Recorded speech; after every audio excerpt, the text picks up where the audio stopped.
نحمده ونصلي على رسوله الكريم اما بعد فاعوذ بالله من الشيطان الرجيم بسم الله الرحمن الرحيم رب اشرح لي صدري ويسر لي امري واحلل عقدة من لساني يفقهوا قولي۔ اللہ تعالیٰ کا لاکھ لاکھ شکر ہے کہ اس نے ہمیں مسلمان پیدا کیا، اسلام جیسی نعمت ہمارے بن مانگے ہمیں عطا کی، پھر اس بات کا بھی احساس دیا کہ ہم اس کی ذات کو پہچانیں اور اس کو راضی کرنے کی فکر کریں، اور اسی فکر کا یہ ایک حصہ ہے کہ آج ہم سب یہاں جمع ہیں۔ ہم جس ارادے سے بھی گھر سے آئے، لیکن اللہ کے نام پر بلانے کی وجہ سے ہی آئے۔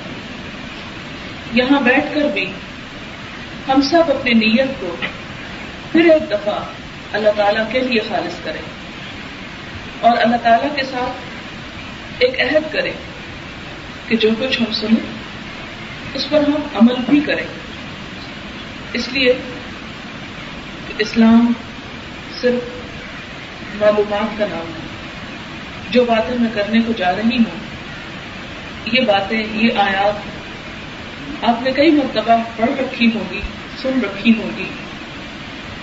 مسلمان ہونے کی حیثیت سے ان کا مفہوم کسی نہ کسی رنگ میں ہم سب کے اندر بھی ہے، لیکن اصل چیز یہ ہے کہ ہم آگے بڑھ کر کچھ کریں، اس لیے کہ ہم میں سے ہر ایک کے پاس بہت مختصر وقت ہے۔ ہم سب ایک ایسے کمرہ امتحان میں ہیں کہ جس میں صرف عارضی طور پر ہی ہے، اور ہم سب کے عمل ہم سے دیکھے جا رہے ہیں۔ آج کا موضوع جو میں نے اختیار کیا ہے وہ ہے ایک مسلمان عورت کی ذمہ داری۔ ایک مسلمان عورت ہوتے ہوئے ہم سے کس بات کی پوچھ ہوگی؟ جیسا کہ آپ جانتے ہیں کہ معاشرہ مرد اور عورت دونوں سے مل کر بنتا ہے، اور اسلام نے معاشرے کے اندر جو مرد کا مقام ہے، جو اس کی ذمہ داریاں ہیں، ان کو بھی واضح کر دیا، اور جو عورت کی ذمہ داریاں ہیں ان کو بھی کھول کر بیان کر دیا۔ اس بات کو آپ یوں سمجھ سکتے ہیں کہ معاشرے کی تعمیر میں ایک حصہ مردوں کو دیا گیا اور دوسرا عورتوں کو۔ مردوں کا دائرہ کار گھر سے باہر کی دنیا میں رکھا گیا، اور عورت کا دائرہ کار اس کے گھر کی اندر کی دنیا۔ عورت سے یہ کم پوچھا جائے گا کہ باہر کیا ہو رہا تھا، اس سے یہ زیادہ پوچھا جائے گا کہ اس کے گھر کے اندر کیا ہو رہا تھا۔ اور جیسا کہ آپ جانتے ہیں کہ آپ صلی اللہ علیہ وسلم نے یہ فرمایا کہ کلکم راع وکلکم مسئول عن رعیتہ، کہ تم میں سے ہر شخص نگران ہے اور ہر شخص سے اس کی رعیت کے بارے میں پوچھا جائے گا۔ ہر شخص میں پھر آپ صلی اللہ علیہ وسلم نے مزید وضاحت فرمائی کہ حاکم وقت اپنی رعیت یعنی جن جن لوگوں پر وہ حکومت کر رہا ہے ان سب کے بارے میں پوچھا جائے گا، ان سب کی ذمہ داری، ان سب کی اصلاح کی ذمہ داری اس پر ہے۔ پھر مرد کو پوچھا جائے گا اس کے سارے گھر والوں کے بارے میں، جس میں اس کی بیوی بھی شامل ہے، اور پھر عورت سے پوچھا جائے گا۔ خاص طور پر آپ صلی اللہ علیہ وسلم نے عورت کا نام لیا کہ عورت اپنے شوہر کے گھر کے بارے میں پوچھی جائے گی، اور وہ اس کی نگران بنائی گئی ہے۔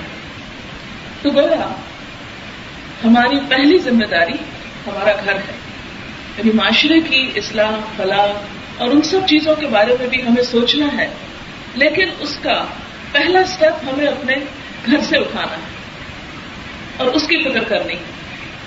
اس کے بارے میں قرآن پاک میں اللہ تعالیٰ ارشاد فرماتے ہیں، یا ایھا الذین آمنوا قوا انفسکم واہلیکم نارا وقودها الناس والحجارة علیہا ملائکۃ غلاظ شداد لا یعصون اللہ ما امرهم وَيَفْعَلُونَ مَا يُؤْمَرُونَ۔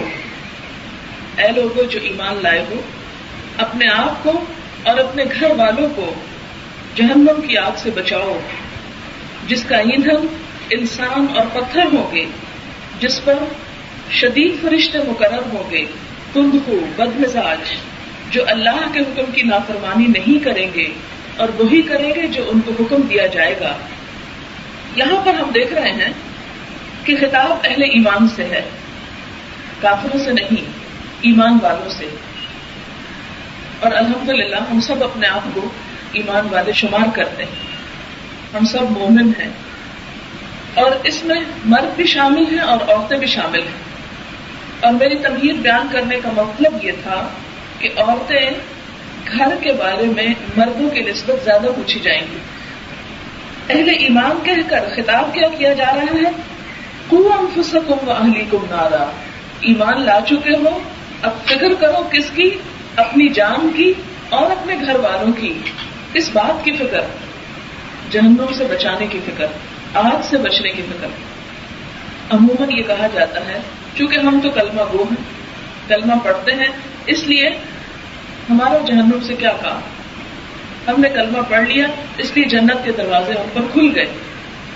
اس میں کوئی شک نہیں کہ جنت جو ہے وہ اہل ایمان ہی کے لیے ہے، اس میں کوئی ایک بھی کافر داخل نہیں ہوگا اور کوئی ایک بھی مومن جہنم میں ہمیشہ کے لیے نہیں رہے گا۔ لیکن ایمان لانے کا مطلب صرف یہ نہیں کہ اس کے بعد ہم خواہ کچھ بھی کریں جنت کے دروازے ہمارے لیے کھلے، یہ کہیں بھی نہیں کہا گیا، بلکہ یہ کہا گیا کہ اے لوگوں جو ایمان لا چکے ہو، اپنے آپ کو مومن مسلم کہتے ہو، تمہارے لیے لازم ہے کہ تم اب اپنے آپ کو آگ سے بچاؤ۔ اس سے کیا پتہ چلتا ہے کہ ایمان لانے کے بعد بھی نقصان کا اندیشہ ہے، خطرہ ہے۔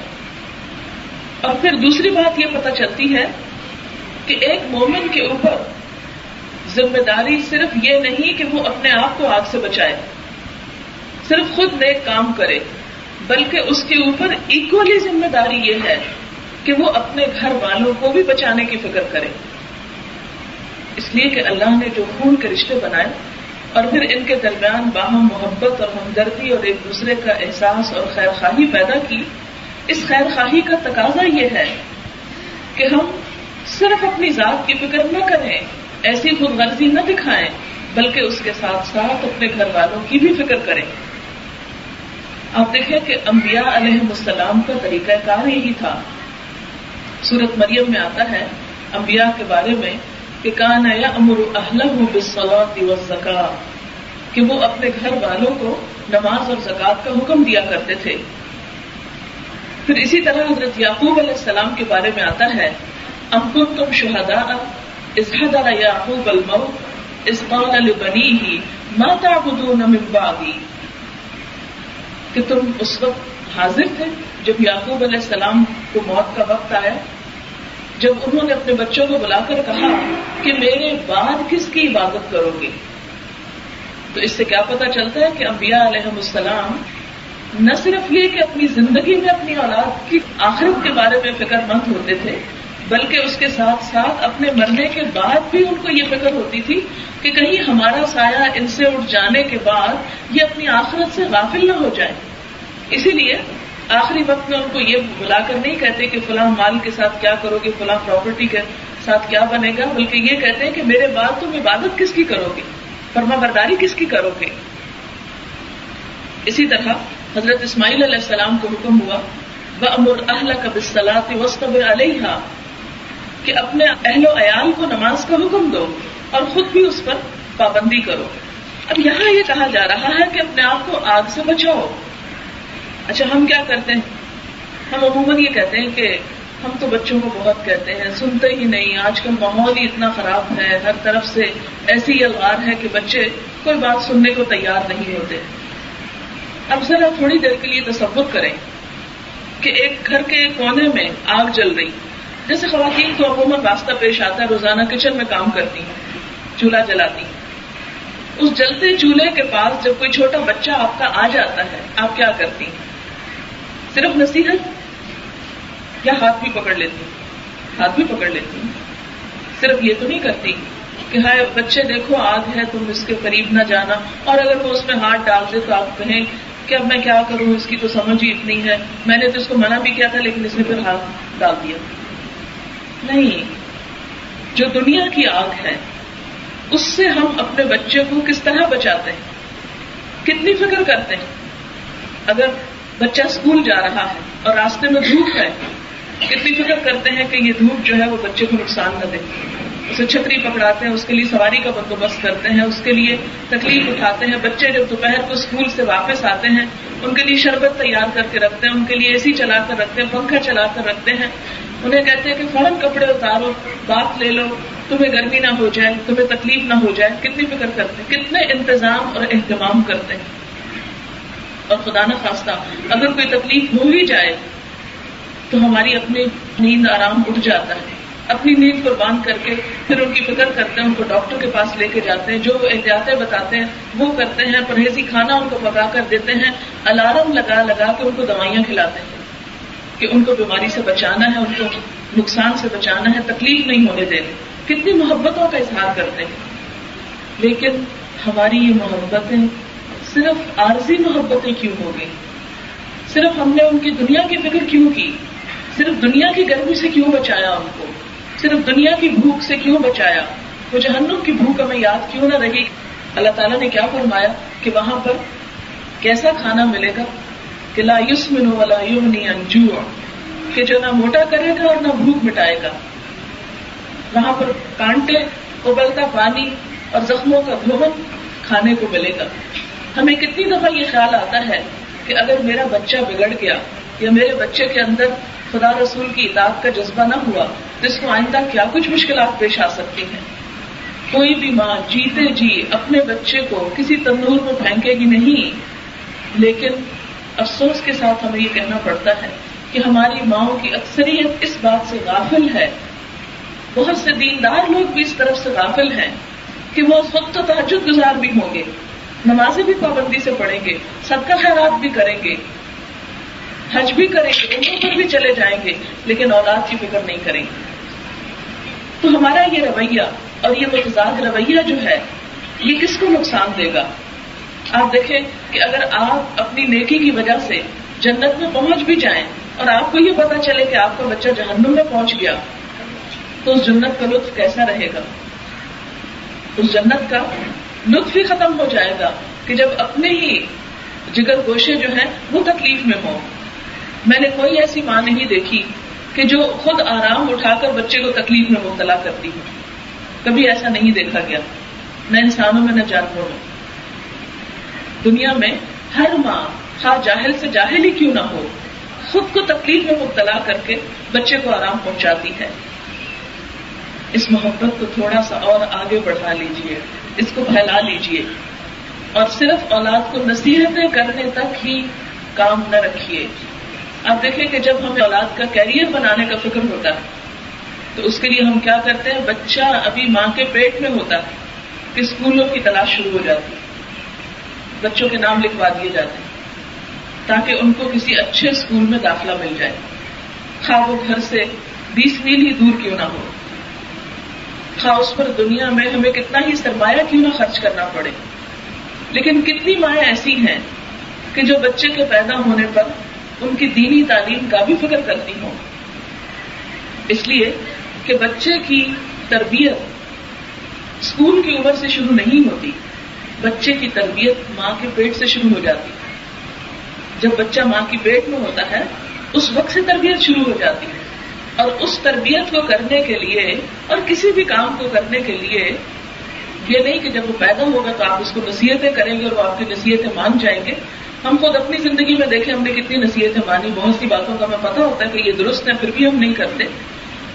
نہیں، ماں کو اس وقت اپنی اصلاح کی ضرورت ہوتی، اس وقت اپنے خیالات کو پاکیزہ رکھنے کی ضرورت ہوتی، اس وقت اپنی زبان کو ذکر سے آلود کرنے کی ضرورت ہوتی، اس وقت اپنے آپ کو اچھے ماحول میں رکھنے کی ضرورت ہوتی ہے. اگر اس کے اندر اللہ کی محبت، اللہ کا خوف اور گناہوں سے بچنے کی صفت ہوگی تو وہ اس کے پیٹ کے اندر بچے تک اس کے اثرات جائیں گے. اس لیے کہ بچہ ساری غذا ماں کے خون سے حاصل کرتا ہے، بچے کی رگ رگ میں ماں کا خون دوڑ رہا ہوتا ہے. جو کچھ ماں محسوس کرتی ہے بچہ اندر وہی کچھ محسوس کر رہا ہوتا ہے. ماں خوف زدہ ہے, ماں غمگین ہے, ماں خوش ہے, اس سب اثرات پریگننسی پہ ہوتے ہیں. تو اسی طرح اگر ماں اس حالت میں نمازوں کی پابندی کرنے والی, اس حال میں قرآن پڑھنے والی, اس حال میں اپنی زبان کو جھوٹ سے اور اپنی زبان کو غیبت سے بچانے والی, تو اس کے اثرات انشاءاللہ بچے پر بھی ہوں گے. لیکن اگر ہم تربیت وہاں سے نہیں شروع کرتے اور اب وقت گزر چکا, تو اس کا یہ مطلب نہیں کہ اب ہم یہ کہیں چونکہ اس وقت ہمیں احساس نہیں تھا اس لیے گیا وقت ہاتھ آتا نہیں, اب ہمیں کچھ کرنے کی ضرورت نہیں, ہم کر نہیں سکتے. ہمیں اب بھی کرنا اور زندگی کے آخری لمحے تک کرنا. کیا ہوا اگر بچے جوان ہو گئے, جوان چھوڑ کر اگر ان کی شادی بھی ہو چکی ہے اور وہ اپنے گھروں میں بھی ہیں, تو وہاں تک بھی ہمیں فکر کرنے کی ضرورت ہے, کیونکہ ہمارا فرض تو ساقط نہیں ہو گیا, وہ تو اب بھی ہے, اس لیے کہ آپ کے ماں ہونے کے حقوق ساقط نہیں ہوئے.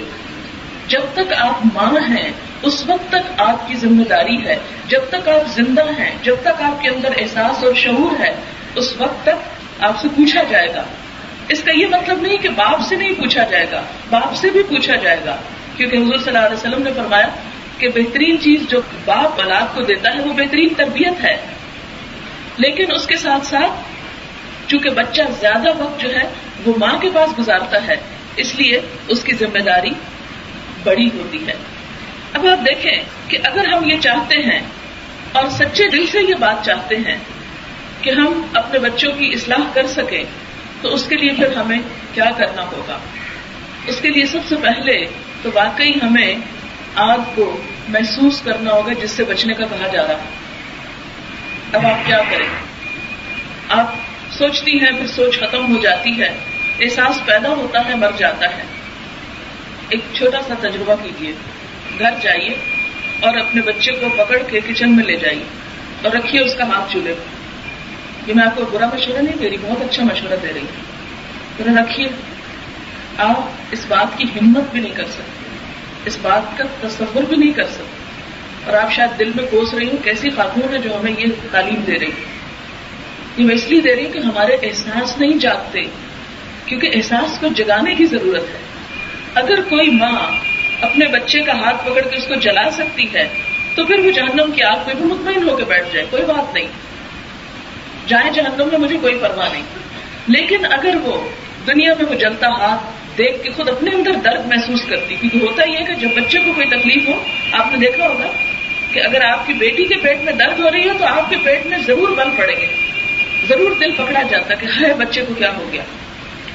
لیکن ہم اس بات کو سوچ بھی نہیں سکتے کہ ہمارے بچے کو کوئی تکلیف پہنچے.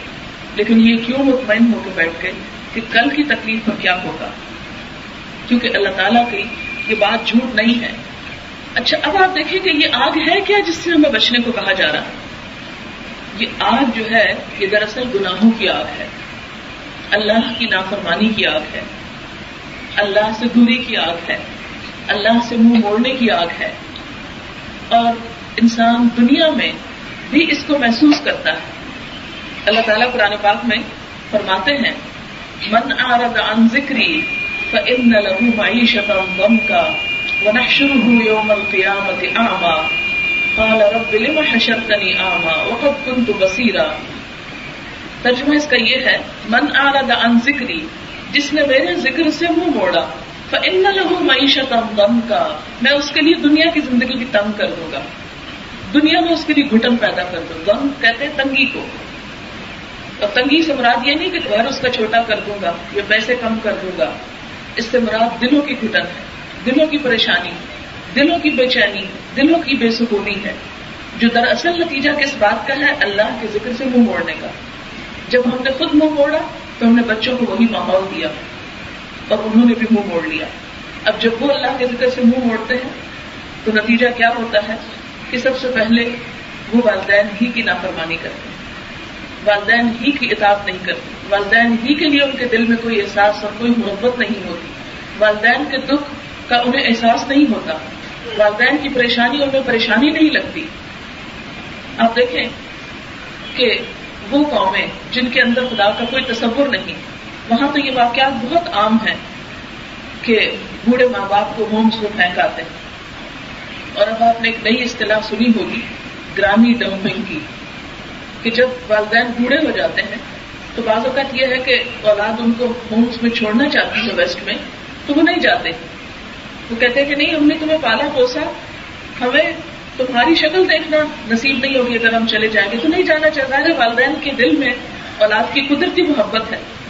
مزید دنیا نے جو ترقی کی تو اب ویسٹ میں ہو یہ رہا ہے کہ جب والدین خود سے نہیں جانا چاہتے تو ان کو بہلا پھسلا کر گھر سے لے جایا جاتا ہے اور دور ڈرائیو پہ نکل جاتے ہیں اور کسی ویران ایریا میں گاڑی کھڑی کر کے والدین کو زبردستی باہر نکالا اور ڈرائیو کر کے واپس. اب یہ کام ہو رہا ہے. انسانیت اس درجے تک گر گئی، اس کو کہتے ہیں گرانی ڈمپنگ، یعنی بوڑھے جب ہو جاتے ہیں تو پھر ان کو ڈمپ کر آتے ہیں، کہیں پھینک آتے ہیں کوڑے کی طرح. یہ کیوں ایسا؟ اس لیے کہ ان کے ہاں کسی خدا رسول کا کوئی تصور نہیں، آخرت کی ان کو فکر نہیں. ان کے نزدیک سب خوشیاں صرف دنیا کی مادی خوشیاں ہیں. ان خوشیوں کے حصول کے لیے وہ اپنے والدین کو بھی اپنے لیے ایک بوجھ سمجھتے ہیں. اور آپ دیکھیں کہ آہستہ آہستہ اسی میڈیا کے اثرات ہمارے گھروں تک بھی پہنچ رہے ہیں اور ہمارے گھروں میں بھی یہ چیز سرایت کر آئی ہے کہ ہمارے بچوں کے دل میں بھی ہمارے لیے وہ محبت نہیں ہے. آپ دیکھیں کہ جو ہماری نسل تھی یا ہمارے سے بڑوں کی، ان کے ہاں والدین اولاد سے بھی زیادہ عزیز ہوا کرتے تھے. لیکن آج حالات بدل رہے ہیں. سوچیے تو کیوں بدل رہے ہیں؟ اس لیے کہ ماؤں نے اپنی تعلیم و تربیت کی گود کو چھوڑ کر انہیں اسکولوں میں بھیج دیا.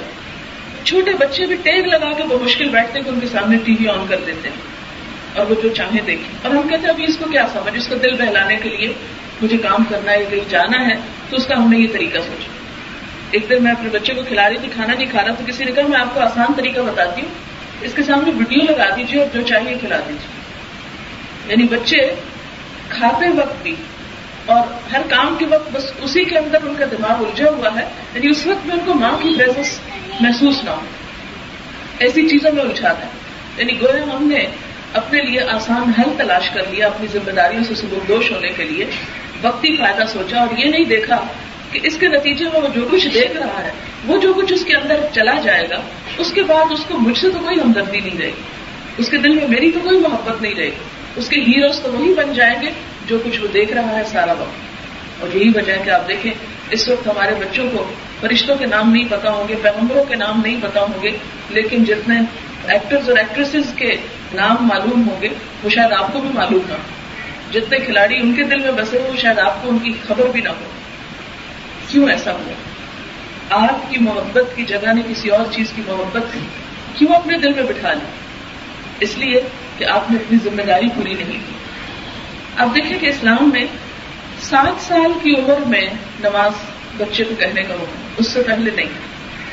اس کا کیا مطلب ہے کہ 7 سال تک اسلام ایک بچے کو مکلف نہیں کرتا، اس پہ بوجھ نہیں ڈالتا. تو اس کا مطلب یہ ہے کہ 7 سال تک اس کو کچھ بھی نہیں سکھانا چاہیے، نہیں، اس کو زبان سے نہیں عمل سے سکھانا ہے. یعنی 7 سال تک اس کی تربیت اور اس کی تعلیم کہاں سے ہوگی؟ وہ 7 سال تک کیا کچھ نہیں سیکھے گا اور یکایک 7 سال میں نماز پڑھنا شروع کر دے گا؟ آپ نے دیکھا ہوگا کہ جو مائیں خود نماز پڑھتی ہیں ان کے چھوٹے چھوٹے بچے جو بمشکل کھڑا ہونا سیکھتے ہیں وہ ان کے ساتھ مصلی پہ لیٹ جاتے ہیں، وہ سجدہ کر رہے ہوتے ہیں، وہ دعا کے لیے ہاتھ اٹھا رہے ہوتے ہیں. کس نے ان کو سکھایا؟ کسی نے نہیں سکھایا. آپ نے ان کو کوئی ابھی تعلیم ایجوکیٹ نہیں کیا، لیکن وہ سارے ایکشنز کر سکتے ہیں جو آپ کرتے ہیں. لیکن اگر ماں نے خود ہی نماز چھوڑ دی، ماں ہی اللہ کو بھولے بیٹھی ہے، تو بچے کو بھلا خدا یاد کیوں آئے گا؟ لہذا اب ہمیں کرنا کیا ہے؟ پہلی بات تو یہ ہے کہ ہمیں خود عملی نمونہ پیش کرنا ہے، خود اپنے عمل سے ثابت کرنا ہے کہ ہمارے لیے ہمارا رب اور ہمارا رسول اور ہماری آخرت سب سے زیادہ امپورٹنٹ ہے. اس آگ کا ایک تو میں نے بتایا نا کہ اس آگ سے مراد دنیا میں گناہوں کی آگ ہے جو ہم نے کیے اور اس کے نتائج ہمارے بچوں میں آئے. پھر اس کے بعد میں تھوڑی سی مزید اس آیت کی وضاحت کر دوں تاکہ اس آگ کی شدت محسوس ہو، اور جو قرآن اور سنت اہل ایمان کے لیے اس آگ کے حوالے سے بات کرتے ہیں اس کو بھی ہم ذرا سن لیں کہ ہمارے جو باتیں ہیں وہ صرف سنی سنائی پہ اور صرف ہمارے اپنے تصورات یا عقل یا منطق کی روح سے نہ ہو کہ جو ہماری عقل سوچتی ہے ہم اس کو دین بنا بیٹھے. نہیں، میں یہ دیکھنا کہ قرآن اور سنت میں اس کا حوالہ کہاں ہے. ایک آیت تو یہ میں نے ابھی آپ کے سامنے رکھی کہ اہل ایمان کو کہا جا رہا ہے کہ تم اپنے آپ کو آگ سے بچاؤ، اور یہ اس غلط فہمی کی تردید ہے کہ جس میں ہم یہ سوچتے ہیں چونکہ ہم مسلمان ہیں اس لیے جنت میں ہم کو ضرور جانا ہے، ہاں ہمارے عمل کیسے ہی ہوں، ایسی بات نہیں۔ دوسری بات ہمیں حدیث سے معلوم ہوتی ہے، خود حضور صلی اللہ علیہ وسلم کی تعلیمات سے۔ آپ دیکھیں کہ قرآن کی ایک اور آیت آپ کو بتا دیتی ہوں، جہاں پر 22واں پارہ شروع ہوتا ہے، اس میں ازواج مطہرات کے لیے کچھ احکامات ہیں، اور وہ احکامات کیا ہیں؟ ازواج مطہرات تو وہ ہستیاں ہیں جن کے بلند مقام کو آپ یہاں سے سمجھ سکتے ہیں کہ ان کو اللہ کے رسول صلی اللہ علیہ وسلم کی زوجات ہونے کا شرف حاصل ہوا، یعنی ان کی قسمت میں اللہ نے اتنی بڑی نعمت لکھی۔ آپ دیکھیں نا کہ ہر عورت کو اپنے شوہر پہ فخر ہوتا ہے اگر اس کا شوہر کوئی اچھا کام کرتا ہو، تو ازواج مطہرات کے لیے اس سے بڑھ کر فخر کیا ہوگا کہ ان کے لیے اللہ تعالیٰ نے ایک رسول کی صحبت رکھی۔ بہرحال اب آپ دیکھیے کہ ایک رسول کی صحبت ہونے کے باوجود قرآن کیا فرماتا ہے؟ یا نساء النبی من یأت منکن بفاحشۃ مبینۃ یضاعف لها العذاب ضعفین، اے نبی کی بیویوں، جو تم میں سے کوئی بے حیائی کا ارتکاب کرے گی اس کو دگنا عذاب دیا جائے گا۔ ذرا آپ سوچیں اس بات کو کہ عذاب کے لیے تو نبی کے گھرانے کو بھی نہیں چھوڑا گیا، وہاں بھی عورتوں ہی سے خطاب ہے کہ اگر تم نے کوئی بے حیائی کا کام کیا، کسی بے حیائی کا ارتکاب کیا، کسی گناہ کا ارتکاب کیا جو کھلے گناہ کی زد میں آتا ہے، تو پھر نہ صرف یہ کہا گیا کہ اس کو عذاب دیا جائے گا بلکہ یہ کہا گیا یضاعف لها العذاب ضعفین، تاکید کے لیے مزید فرمایا کہ بڑھایا جائے گا، دگنا کیا جائے گا اس کے لیے عذاب، ضعفین 2 گنا، یعنی عام لوگوں سے بھی زیادہ عذاب دیا جائے گا۔ وَكَانَ ذَلِكَ عَلَى اللَّهِ يَسِيرًا، اور اللہ کو یہ بات بہت آسان ہے۔ وَمَن يَقْنُتْ مِنكُنَّ لِلَّهِ وَرَسُولِهِ وَتَعْمَلْ صَالِحًا نُؤْتِهَا أَجْرَهَا مَرَّتَيْنِ وَأَعْتَدْنَا لَهَا رِزْقًا كَرِيمًا، اور جو تم میں سے اللہ اور اس کے رسول کی فرما برداری کرے گی اور نیک عمل کرے گی، ہم اس کو اس کا اجر دگنا دیں گے، یعنی اجر بھی دگنا ہوگا، اور ہم نے اس کے لیے باعزت رزق تیار کر رکھا ہے۔ اس سے کھری بات آپ کہاں سے سنیں گے کہ اللہ تعالیٰ نے صرف عام عورتوں کو نہیں، انبیاء کی ازواج کو بھی یہ بتا دیا کہ اللہ کے ہاں بخشش کے لیے یہ بات کافی نہیں کہ کوئی عورت کسی نیک انسان کی بیوی ہے یا کسی نبی کی بیوی ہے، نہیں، ہر ایک کے لیے اس کا اپنا عمل ہے۔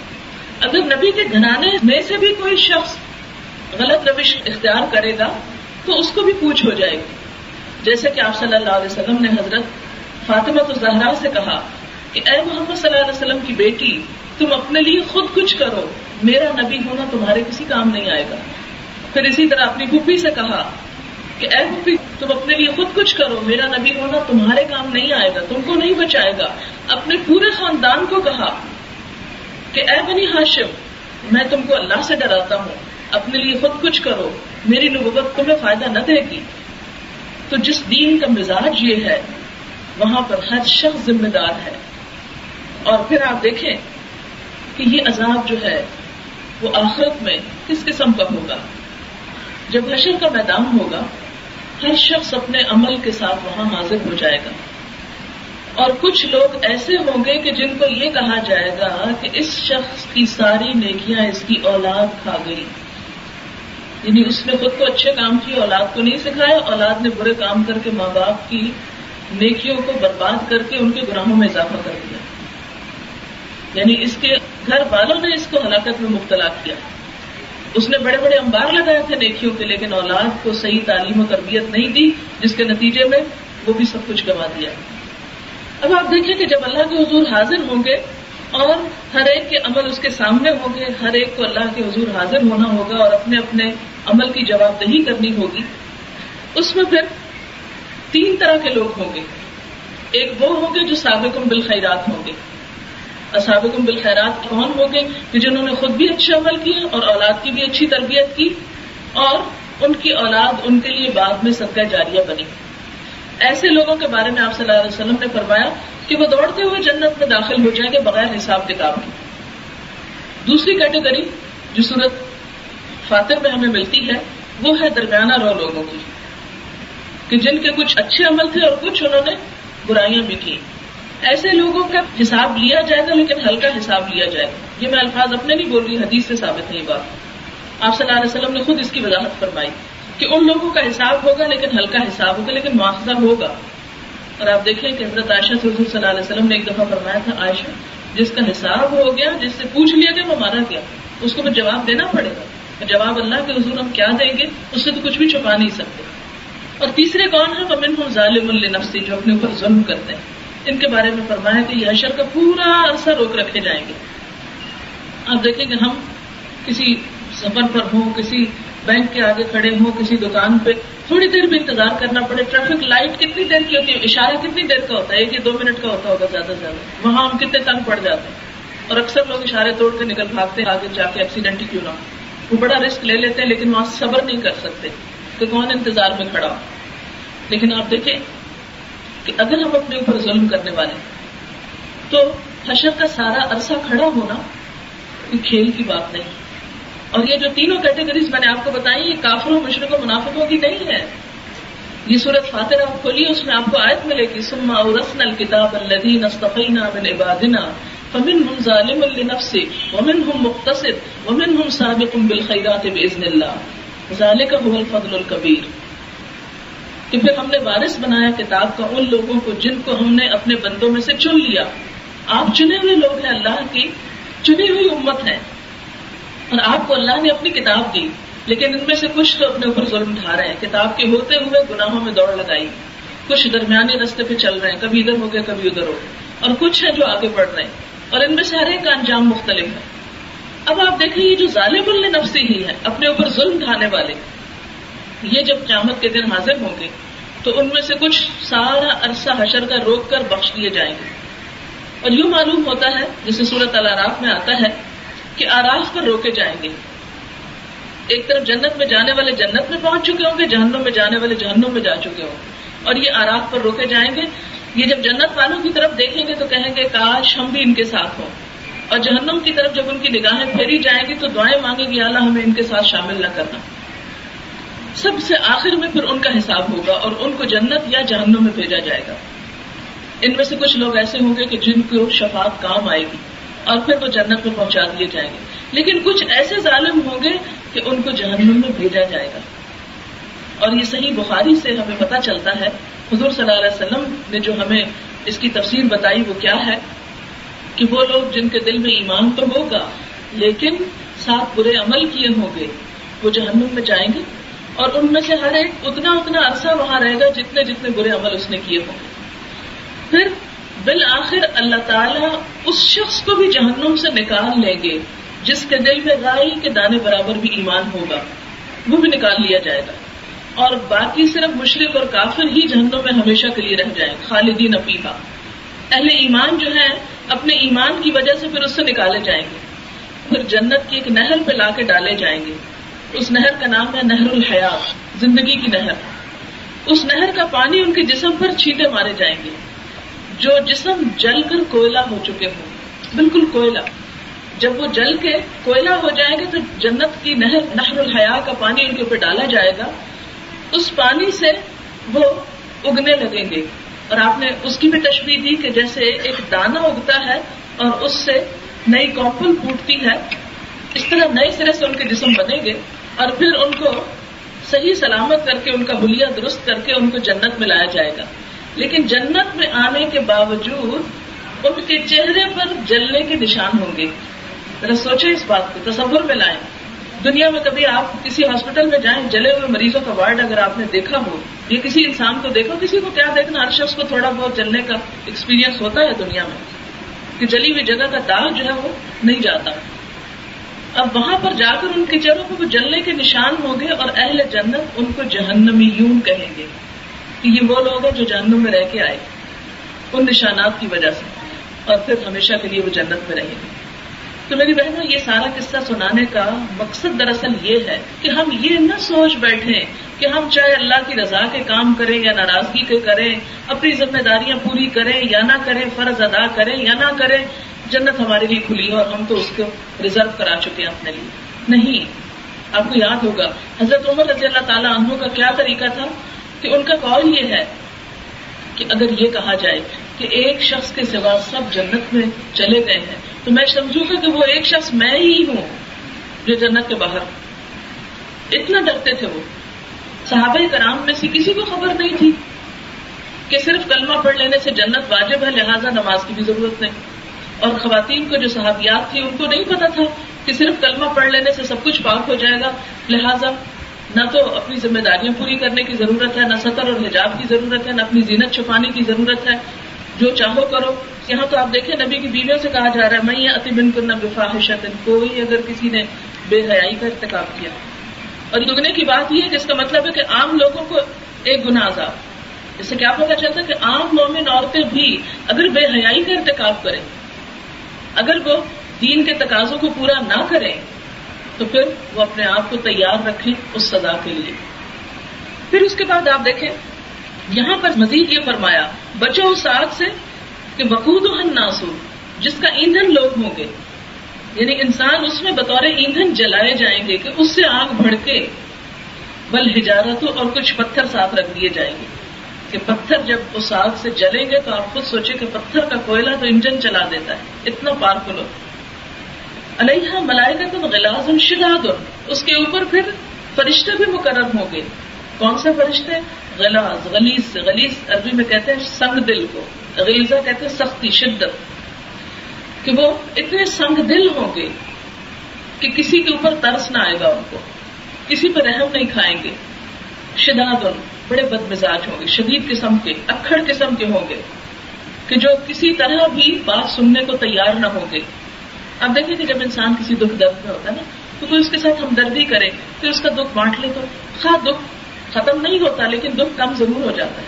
لیکن جب کوئی ہمدردی بھی نہ کرے, ایک تکلیف اور اوپر سے ڈانٹ پھٹکار ہو رہی ہو, آپ نے دیکھا ہوگا کہ ہمارے عام ہاسپٹلس میں کیا حال ہوتا ہے, عورتیں بیچاری ڈلیوری کے لیے جاتی ہیں, ادھر سے وہ چیختی چلاتی ہے, تکلیف سے اوپر سے ڈاکٹر کی ڈانٹ پھٹکار ان کو اور مصیبت میں مبتلا کرتی اور خوف زدہ اور ہراس کرتی, تو کیا عالم ہوتا ہے اس وقت. تو اسی طرح وہاں جہنم میں بھی ایک تو مصیبت آگ کے جلنے کی, اور اوپر جو مخلوق اللہ نے مسلط کر دی کہ کوئی اس آگ سے باہر نکل کے جانے نہ پائے, وہ اور زیادہ تکلیف کی بات یہ کہ تند خو اور بد مزاج تیوریاں چڑھے ہوئے کہ جو سیدھی بات بھی نہیں کریں گے, کہاں یہ کہ وہ تھوڑا سا پانی ہی لا کے پلا دیں یا پانی کا چھینٹا ہی منہ پہ ڈال دیں, یہ کسی طرح کوئی تکلیف کم کر دیں. لا یعصون اللہ, وہ فرشتے اللہ کی نافرمانی نہیں کرتے. دنیا میں تو یہ ہوتا ہے کہ اگر کسی عدالت میں کسی کو کوئی سزا ہو جاتی تو کیا ہوتا ہے کہ رشوت پیش کر کے کوئی اور اپیل کر کے وہ ختم کروا لی جاتی, حتیٰ کہ سزائے موت تک کی اپیل کر کے معاف ہو جاتی. لیکن آخرت میں فرمایا لا یعصون اللہ, وہ اللہ کی نافرمانی نہیں کریں گے. ما امرہم, جو بھی اللہ ان کو حکم دے گا, ویفعلون ما یؤمرون, اور وہ وہی کریں گے جو ان کو حکم دیا جائے گا. پھر اس کے بعد فرمایا یا ایھا الذین کفروا لا تعتذروا اليوم, اے انکار کرنے والوں آج معذرتیں پیش نہ کرو, ایکسکیوزز مت لاؤ. یہ نہ کرو بڑی مجبوری تھی, بڑے کام تھے, ہمارے ہاں تو شادیاں ہی ختم نہیں ہوتی تھی, ایک ایک شادی کو کئی کئی دن چلتے تھے, اس لیے نمازیں رہ جاتی تھی, بچے اگنور ہو جاتے تھے. نہیں, کوئی معذرت نہیں. انما تجزون ما کنتم تعملون, تم کو تو وہی جزا دی جا رہی ہے جو تم عمل کرتے تھے. پھر فرمایا یا ایھا الذین آمنوا توبوا الی اللہ, اب یہ ہے کرنے کا کام. میں نے ابھی بتایا نا کہ اب جو ہو چکا سو ہو چکا, اپنی غفلت کا زمانہ بھی گزر چکا, شکر ہے کہ اب اللہ نے احساس دیا. بچوں کا وقت بھی گزر چکا, وہ بھی جوانی کو پہنچ گئے یا شادی شدہ ہو چکے. اب کیا کریں, اب وقت ہاتھ سے نکل گیا. شکر کریں صرف وقت نکلا, عمر نہیں نکلی, ابھی بھی عمر باقی ہے, ابھی بھی وقت ہے. پہلا کام جو اس میں کرنے کا ہے وہ پچھلی کوتاہیوں اور گناہوں پر معافی, کہ اللہ کو معاف کر دیں. پہلا کام دعا, دعا سے آپ شروع کریں گے کہ اللہ تعالیٰ ہمیں ہماری ذمہ داریوں کو نبھانے کی توفیق دے, اور اس دعا میں سب سے بڑھ کر استغفار. اب آپ دیکھیں کہ استغفار کا مطلب کیا ہے. کیا صرف زبان سے ایک تسبیح پکڑ کے استغفار کرنا, استغفر اللہ کہہ دینا, یا استغفر اللہ ربی من کل ذنب کہہ دینا, یا سید الاستغفار پڑھ لینا؟ کیا استغفار کرنے کا یہ مطلب ہے کہ کچھ تسبیحاں کر لی جائیں, کچھ 1000 دفعہ پڑھ لیا جائے؟ یہ نہیں ہے استغفار کا مطلب. یہاں وہ بھی بتا دیا گیا کہ مطلب کیا ہے اس کا. توبوا الی اللہ توبۃ نصوحا, توبہ کرو اللہ سے خالص توبہ، سچی توبہ. نصح کا مطلب ہوتا ہے بالکل خالص، پیور، جس میں کوئی دھوکہ نہ ہو. اچھا اب کیسے ہو توبہ کیسے کریں؟ جو ہو چکا. نمبر 1 یہ کہ جو ہو چکا اس پہ ندامت کہ ہم نے غلطی کی. اگر ہم کہیں نہیں سب ٹھیک کیا، ہم نے کوئی غلطی نہیں کی، یہ تو خود ہی بگڑ گئے، ہمارا کوئی قصور نہیں، تو نہیں، قصور ہمارا ہے. آپ دیکھیں کہ آپ صلی اللہ علیہ وسلم نے فرمایا اللہ تعالیٰ ہر بچے کو صحیح سلامت پیدا کرتا ہے، دین فطرت پہ پیدا کرتا ہے.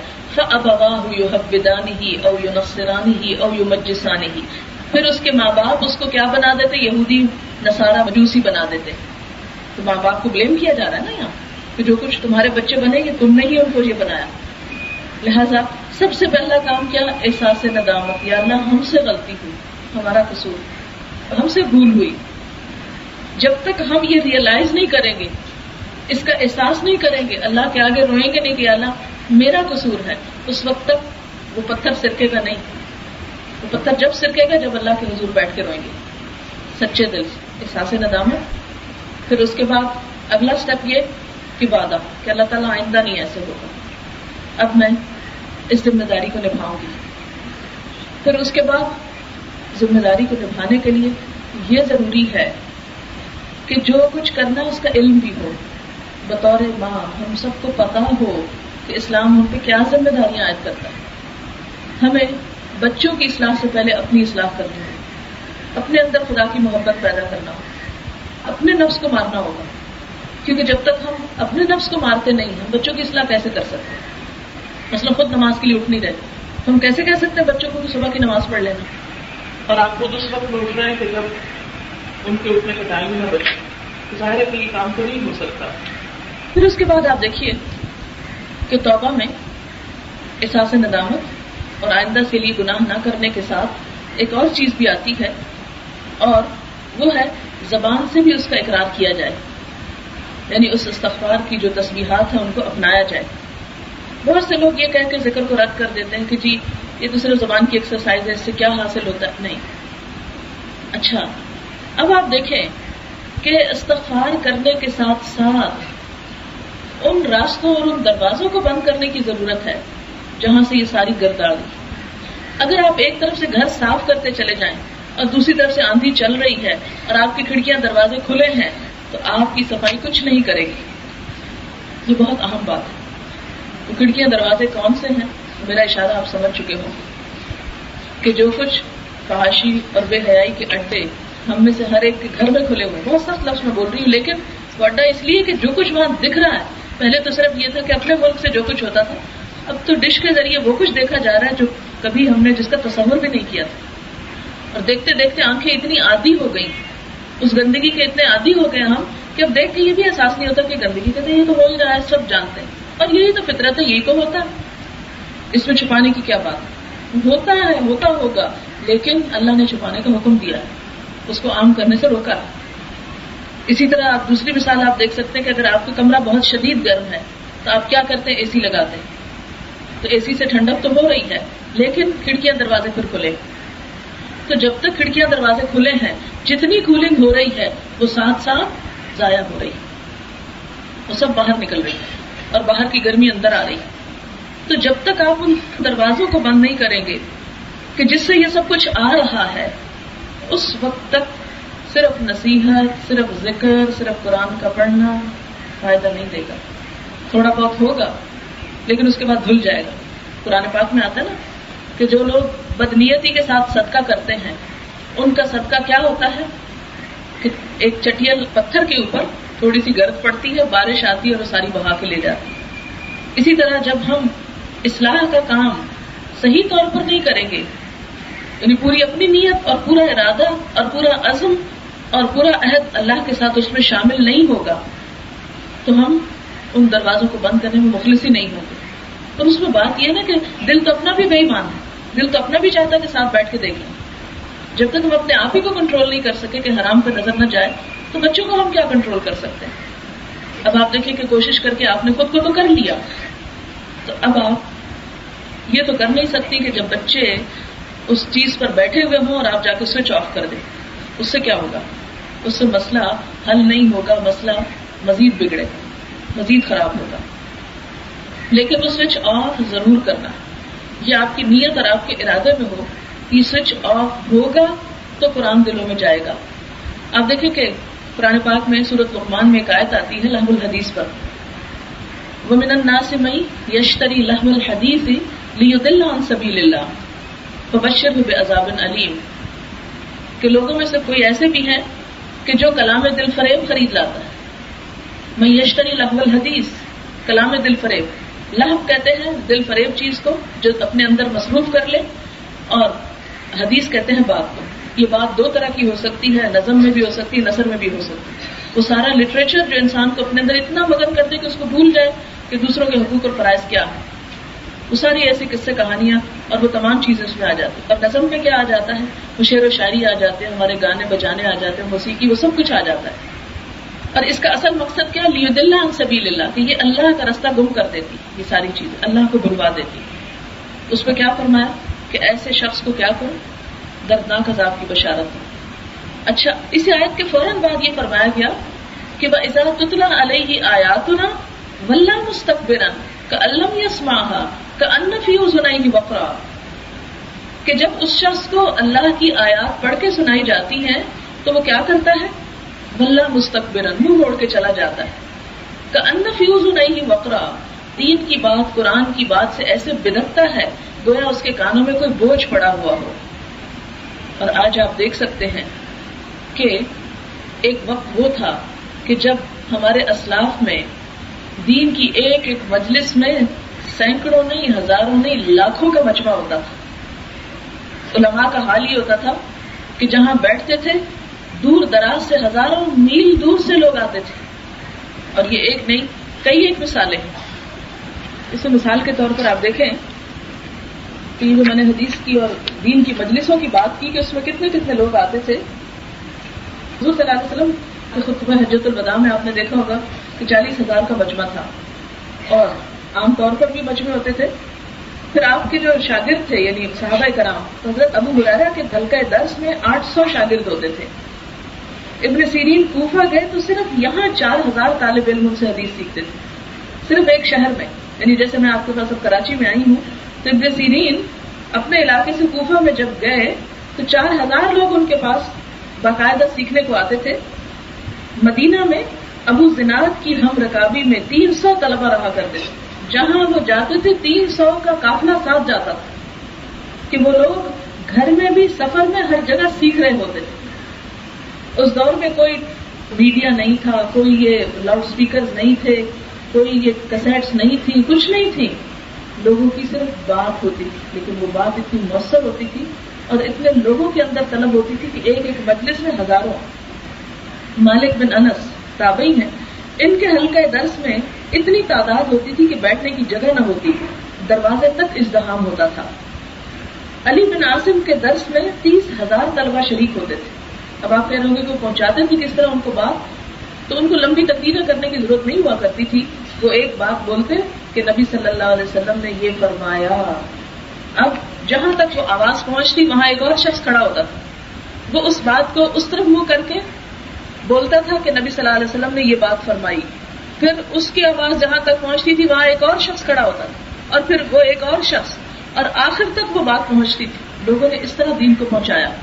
آج ہمارے پاس ساری سہولتیں ہیں کہ ہم دنیا کے ایک گوشے میں بیٹھے تو پورے گلوب پہ ہم بیک وقت بول کے سب کچھ سنا سکتے ہیں، لیکن اس کے باوجود سننے والا کوئی نہیں. کیوں نہیں سننے والے؟ اس کی بہت سی وجوہات ہیں، جس میں ایک وجہ یہ ہے کہ ہمارے سننے کو اور اتنا کچھ ہے کہ اب ہمارا یہ سننے کو دل ہی نہیں چاہتا. حالانکہ ہم سب ایمان کا دعویٰ کرتے ہیں، ہم سب کلمہ پڑھتے ہیں، لیکن اس کے باوجود وہ ساری چیزیں اس طرح عام ہو گئی کہ جیسے ایک شاعر نے کہا، تاریخ فضا پر موسیقی پامال اذانیں ہوتی ہیں. یعنی وہ اتنا شور اٹھا کہ ہمارے گھروں میں اذان کی آواز ہی آنا بند ہو گئی. اور آپ کو پتہ ہے جب اذان کی آواز آتی ہے تو کیا ہوتا ہے، شیطان جہاں تک وہ آواز سنتا بھاگتا ہے.